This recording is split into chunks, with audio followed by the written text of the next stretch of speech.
This bulletin is sponsored by a diagnostic center.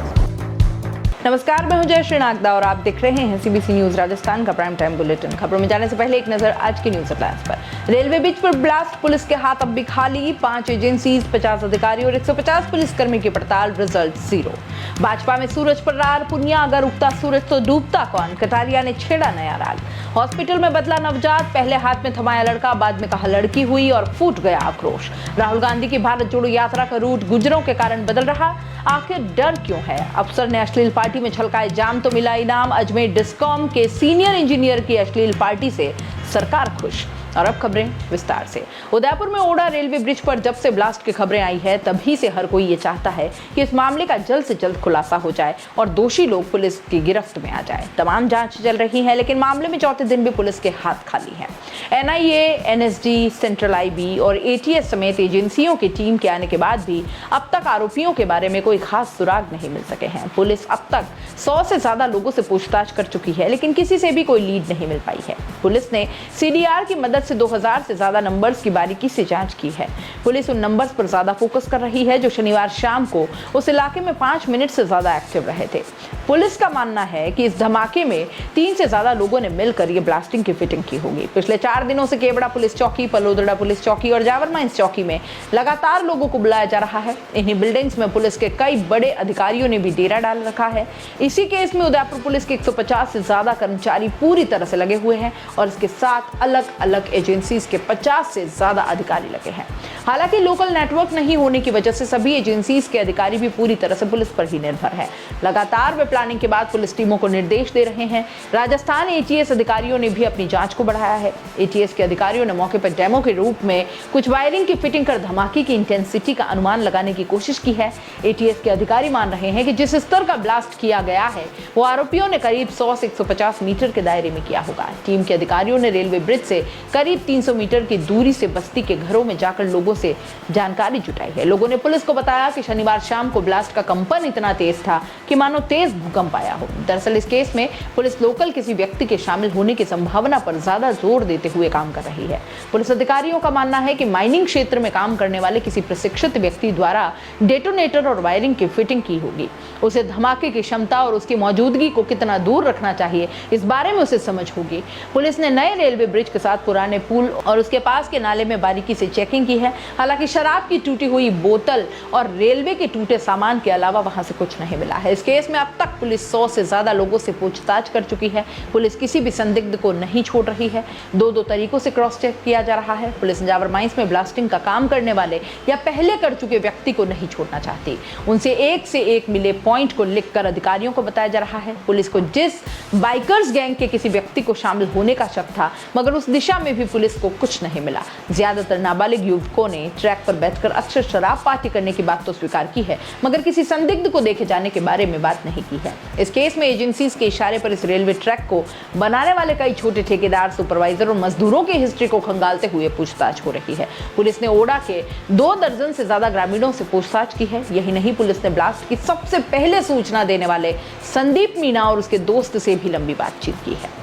Rajasthan में BJP की अंदरूनी गुटबाजी खुलकर सामने आ गई है। केंद्रीय मंत्री अर्जुन राम मेघवाल ने पिछले दिनों झुंझुनू में बीजेपी कार्य समिति में नेताओं से कहा, डूबता हुआ सूरज देखना बंद करो। सनसेट पॉइंट अंग्रेजों के बनाए हुए हैं। उगते हुए सूरज सतीश पुनिया के नेतृत्व में देखना शुरू करो। उगते सूरज को पानी चढ़ाओ। इस पर नेता प्रतिपक्ष गुलाब चंद कटारिया ने सरदार शहर चूरू में कहा कि हम किसी नेता के नौकर नहीं हैं। ठीक तरह से नेता भी अपने आप को समझ लें। मेघवाल और कटारिया की इस बयानबाजी ने पार्टी में हलचल मचा दी है। केंद्रीय मंत्री मेघवाल बीजेपी हाईकमान के नजदीकी माने जाते हैं। पीएम मोदी से लेकर केंद्रीय गृह मंत्री अमित शाह से उनके निकट और अच्छे पॉलिटिकल संबंध है।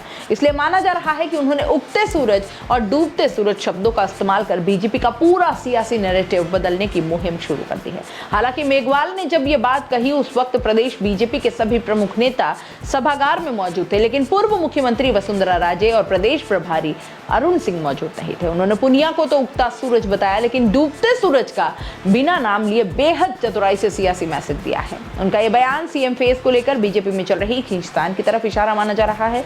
बीजेपी में अर्जुन राम मेघवाल और सतीश पुनिया एक ही गुट के माने जाते हैं। मेघवाल का समर्थन करते हुए जयपुर में उपनेता प्रतिपक्ष राजेंद्र राठौड़ ने कहा कि पुनिया तो हमारी पार्टी में पूर्ण सूरज है, वो हमारे अध्यक्ष हैं और उनका नेतृत्व चल रहा है।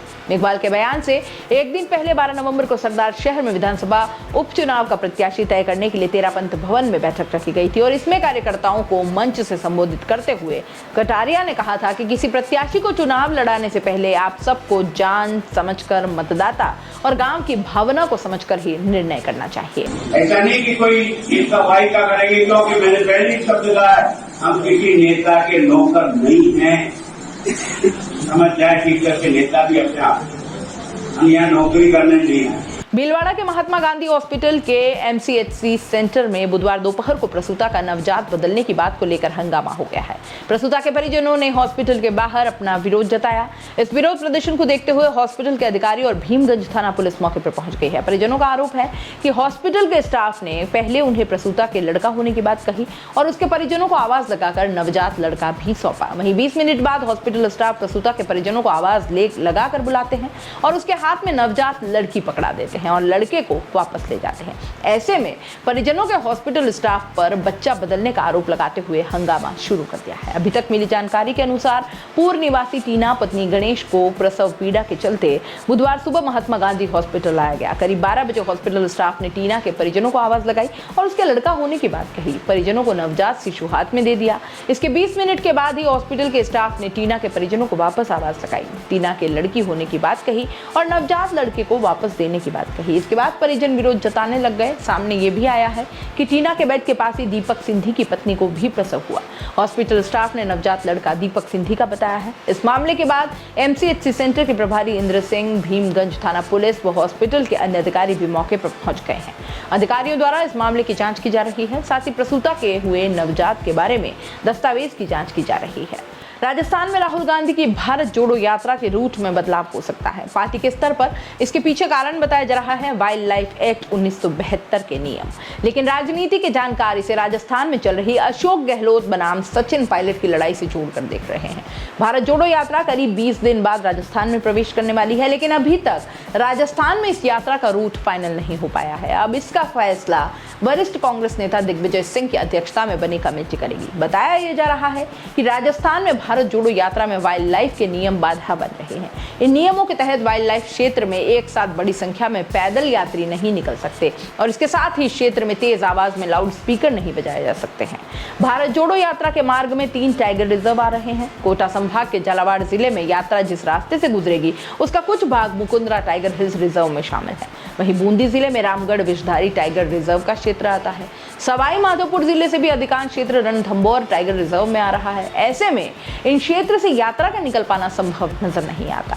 हालांकि रूट का सर्वे करने वाले मंत्रियों की कमेटी ने वाइल्ड लाइफ एक्ट के चलते इसमें बदलाव की संभावना जताई है, लेकिन राजनीति के जानकार इसके पीछे असली कारण प्रदेश में चल रहे सत्ता के संघर्ष को मानते हैं। राजस्थान में राहुल गांधी की भारत जोड़ो यात्रा का जो रूट प्रस्तावित है उसका अधिकांश क्षेत्र गुर्जर बाहुल्य है।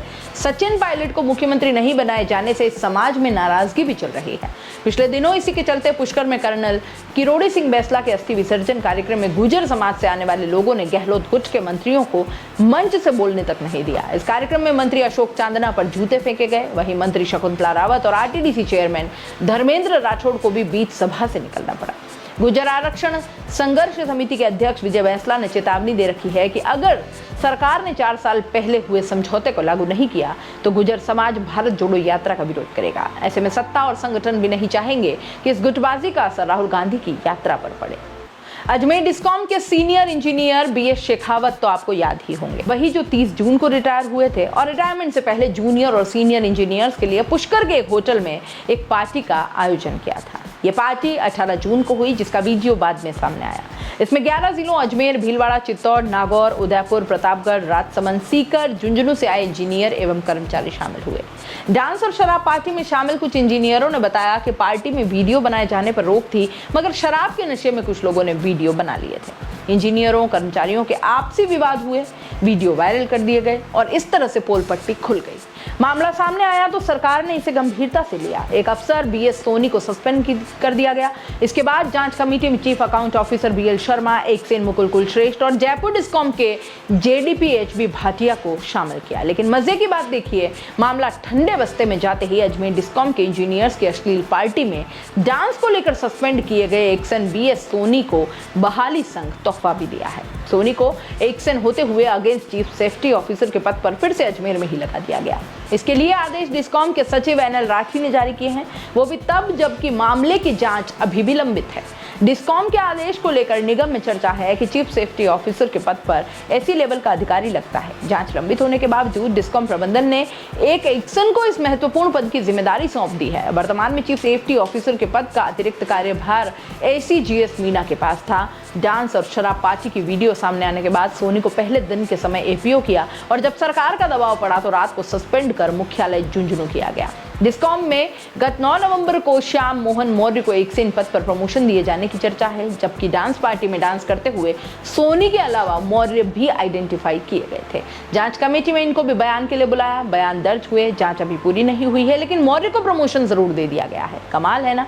राजस्थान के तीर्थराज पुष्कर में शराब बैन होने के बाद भी जमकर शराब पार्टियां की जा रही हैं। विदेशी टूरिस्ट की डिमांड पर यहाँ के रिजॉर्ट में अवैध रूप से इस तरह की पार्टियों का आयोजन किया जाता रहा है।